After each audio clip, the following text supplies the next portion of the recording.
خلوص نیت سے اعمال کرنا۔ بسم اللہ الرحمن الرحیم۔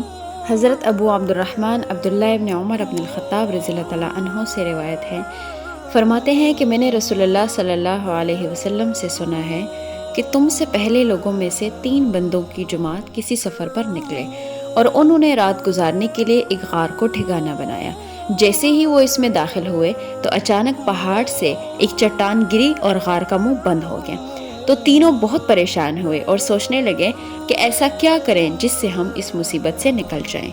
پھر ان کو خیال آیا کہ ہم اس مصیبت سے تب ہی نجات پا سکتے ہیں جب تک ہم اپنا کوئی نیک عمل یاد کر کے اللہ تعالیٰ سے دعا نہ کریں۔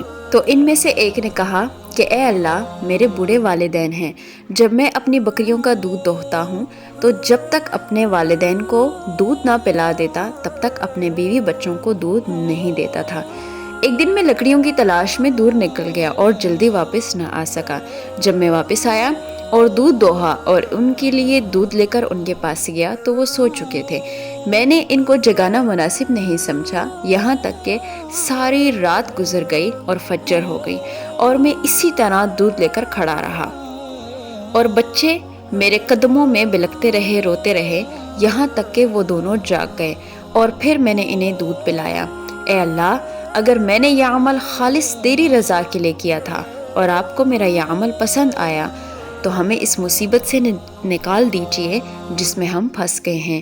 جیسے ہی اس نے یہ دعا کی، چٹان اپنی جگہ سے ہلکی سی سرک گئی اور روشنی اندر آنے لگی، لیکن اب بھی ہلکا سا رستہ بنا تھا، اتنا نہیں تھا کہ وہ لوگ غار سے باہر آ جاتے۔ دوسرے نے کہا اے اللہ، میرے چچا کی ایک بیٹی تھی، مجھے دنیا کے لوگوں میں سے سب سے زیادہ اس سے محبت تھی۔ میں نے اسے ورغلانا چاہا لیکن اس نے منع کر دیا، یہاں تک کہ چند سالوں میں اسے قحط میں گھیر لیا۔ وہ میرے پاس آئی تو میں نے اسے 120 دینار دیے اس شرط پر کہ وہ میرے اور اپنے درمیان خلوت کرے گی، تو اس نے ایسا ہی کیا۔ جب مجھے اس پر قدرت حاصل ہوئی تو اس نے کہا کہ اللہ سے ڈرو اور اس چیز پر اپنا حق نہ جماؤ جو اللہ نے تم پر حرام کی ہے، تو میں نے اسے چھوڑ دیا، حالانکہ وہ مجھے دنیا کے لوگوں میں سب سے زیادہ محبوب تھی، اور میں نے وہ سونا بھی اسے دے دیا جو میں نے اسے شرط پر دیا تھا۔ اے اللہ، اگر میں نے یہ صرف آپ کی رضا کے لیے کیا تھا اور آپ اس سے خوش ہوئے تو ہمیں اس مصیبت سے نکال دیجئے جس میں ہم پھنس گئے ہیں۔ تو چٹان کا ٹکڑا تھوڑا سا اور اپنی جگہ سے سرک گیا، لیکن ابھی بھی وہ اس سے نکل نہیں سکتے تھے۔ تیسرے نے کہا اے اللہ، میں نے کچھ مزدور کام پر لگائے تھے، جب ان کی مزدوری ختم ہو گئی تو میں نے ان سب کو اپنی اپنی اجرت دے دی، سوائے ایک شخص کے جو کام چھوڑ کر جا چکا تھا۔ اس کی جو اجرت بنتی تھی وہ میرے پاس ہی رہ گئی، تو میں نے اس کی اجرت تجارت میں لگا دی، یہاں تک کہ وہ بہت زیادہ ہو گئی۔ ایک مدت کے بعد وہ میرے پاس آیا اور اس نے کہا اے اللہ کے بندے، میری اجرت مجھے ادا کرو۔ تو میں نے کہا کہ یہ سب جو تم دیکھ رہے ہو یہ تمہاری اس اجرت سے زیادہ ہوا ہے۔ جتنے بھی اونٹ، گائے، بکری اور غلام تمہیں نظر آ رہے ہیں یہ سب کچھ تمہاری اجرت کو تجارت میں لگانے سے ملا ہے۔ تو اس نے کہا کہ اے اللہ کے بندے، تم میرے ساتھ مذاق کیوں کر رہا ہے؟ تو میں نے کہا میں تمہارے ساتھ کوئی مذاق نہیں کر رہا۔ تو اس نے وہ سب لے لیا اور میرے لیے کچھ بھی نہیں چھوڑا۔ یا اللہ، اگر میں نے یہ سب آپ کی رضا کے لیے کیا تھا اور آپ اس سے خوش ہوئے تو ہمیں اس مصیبت سے نکال دیجئے جس میں ہم پھنس گئے ہیں۔ تو چٹان کا ٹکڑا اپنی جگہ سے مکمل ہٹ گیا اور نیچے گر گیا اور غار کا منہ کھل گیا اور وہ لوگ وہاں سے نکل پڑے اور اپنی اپنی منزل کی طرف چل پڑے۔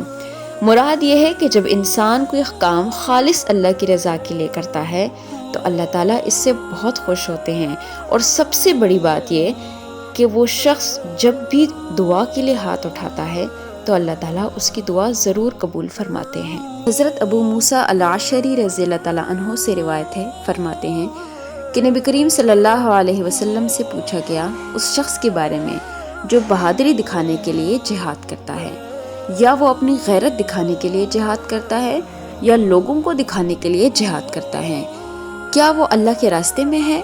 تو نبی کریم صلی اللہ علیہ وسلم نے ارشاد فرمایا جس نے جہاد کیا اس لیے کہ اللہ کا کلمہ بلند ہو جائے تو وہ اللہ کے راستے میں ہے، یعنی وہی جہاد اللہ کے ہاں مقبول ہے جو خالص اللہ کی رضا کے لیے کیا گیا ہو۔